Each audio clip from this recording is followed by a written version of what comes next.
Good afternoon, students. How are you all? Fine. Very good. Dear students, now is the session of economics. As usually, it happens every day at this time. In the previous few sessions, I had started discussing the new chapter, that is consumers' behavior and demand. In that very chapter,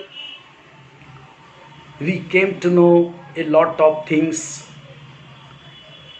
about law of diminishing marginal utility and about consumers equilibrium.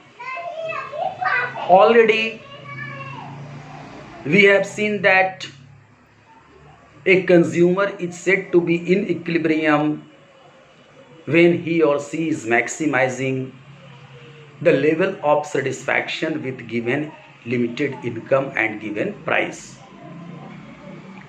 Okay, and already we have also seen that there are two approaches of consumers equilibrium which are called utility approach and indifference curve approach. The utility approach of consumers equilibrium has been propounded by Marshall, and it is based on assumption of cardinal measurability of utility. On the other hand, the indifference curve approach of consumers equilibrium has been propounded by Hicks and Allen, the famous economist and Nobel laureate, and it is based on the assumption of ordinal comparability of utility.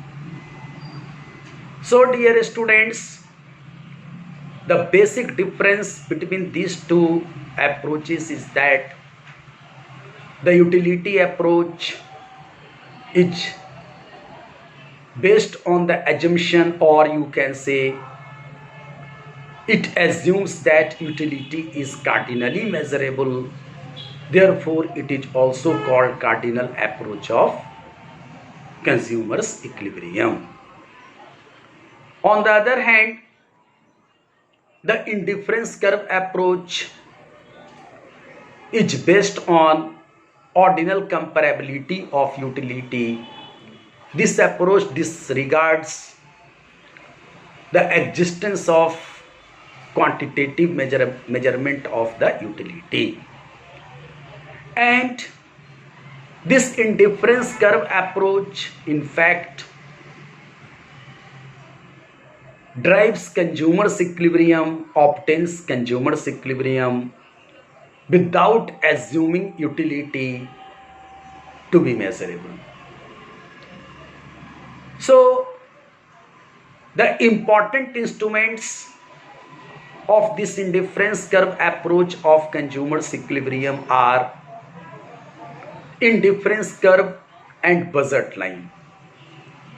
So let us first understand something about the indifference curve.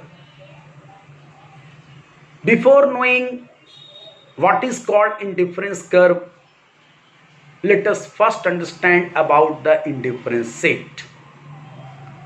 You know, students, indifference set refers to all those possible combinations or bundles of the two goods which provide the same level of satisfaction to the consumer.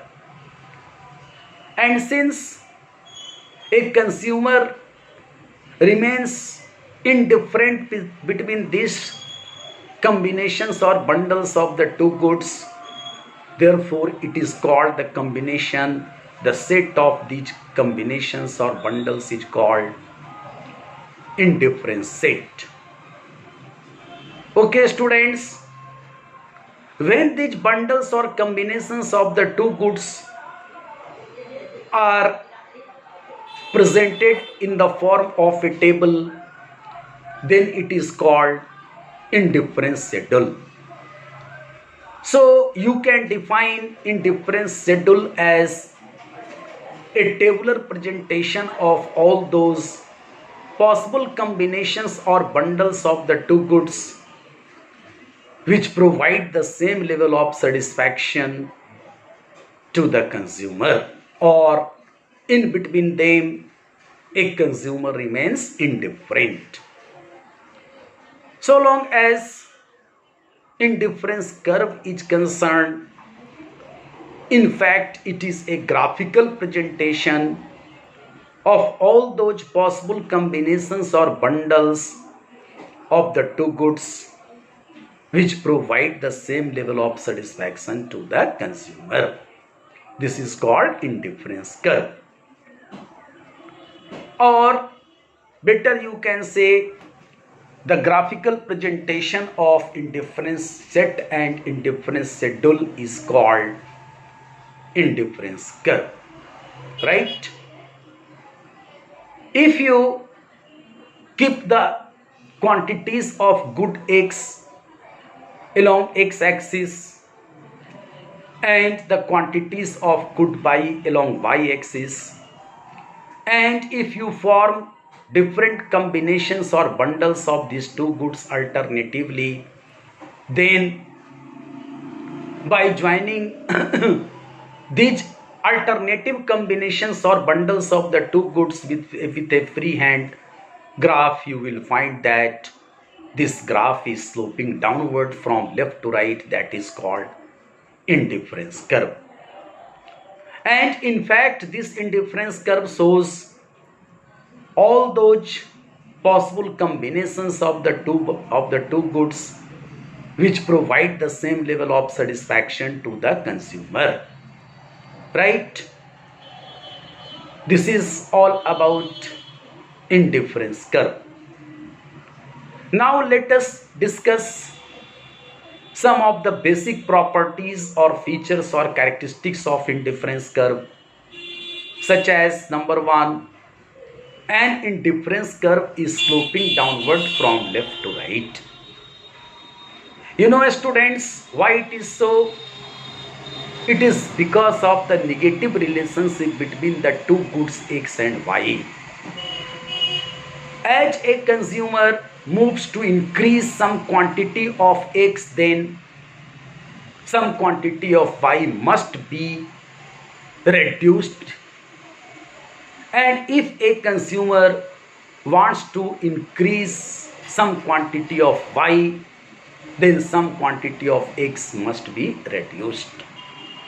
In order to maintain the same level of satisfaction throughout the indifference curve, because indifference curve is based on the assumption that all the possible bundles along this curve provide the same level of satisfaction. Okay. So, in order to increase the quantity of one commodity or to move towards monotonic preference, some quantity of another commodity must be reduced, and it makes a negative relationship between the two goods X and Y, because of which an indifference curve is sloping downward from left to right, or it is negatively sloped. The second important property of an indifference curve is that it is convex to the origin. In fact, the slope of indifference curve shows marginal rate of substitution, that is MRS, and this MRS in fact is the rate of sacrifice in terms of one commodity to have some additional quantity of another commodity.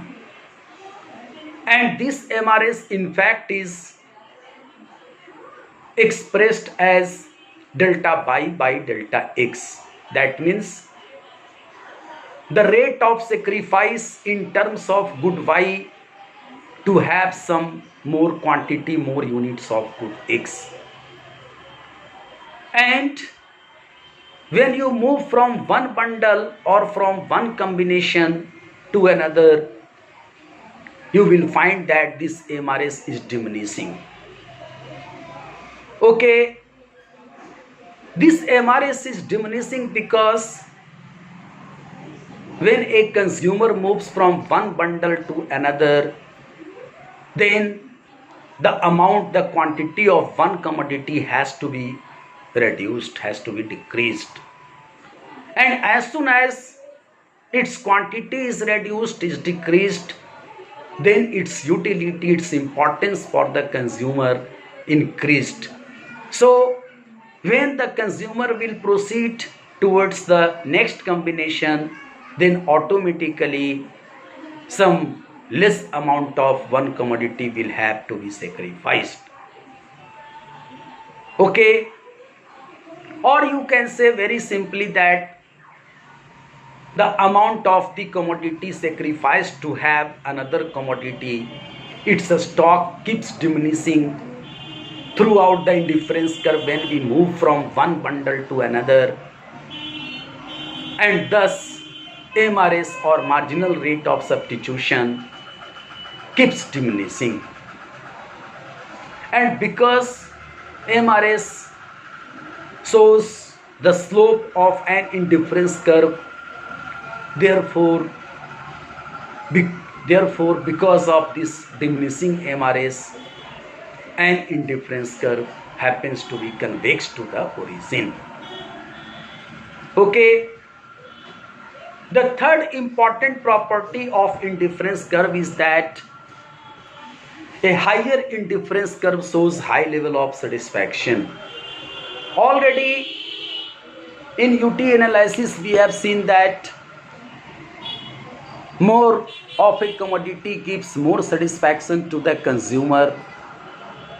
Therefore, a consumer would always like to have such a bundle in which there is more of either both of the goods or at least one of the goods.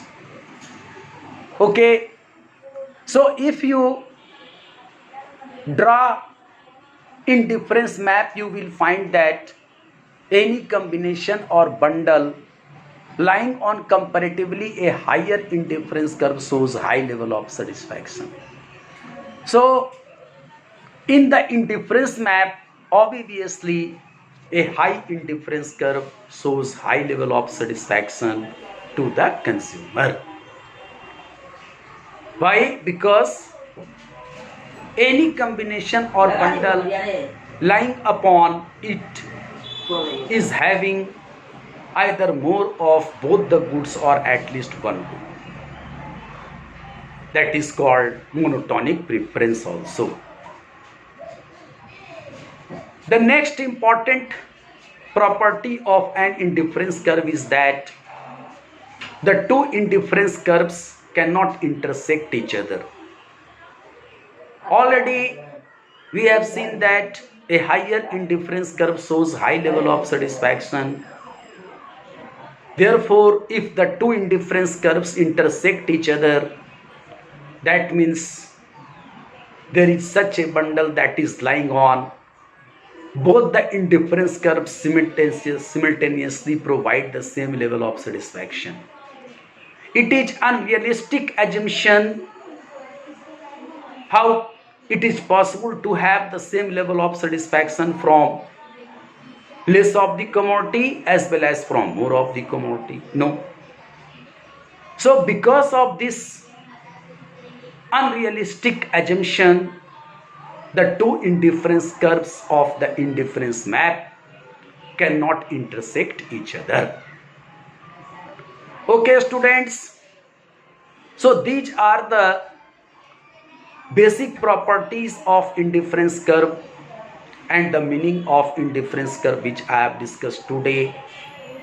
And I would like to advise you all to go through this topic in detail and something in better way from your textbook, and if have any question and queries, then must have a conversation with me in online class. Thank you very much.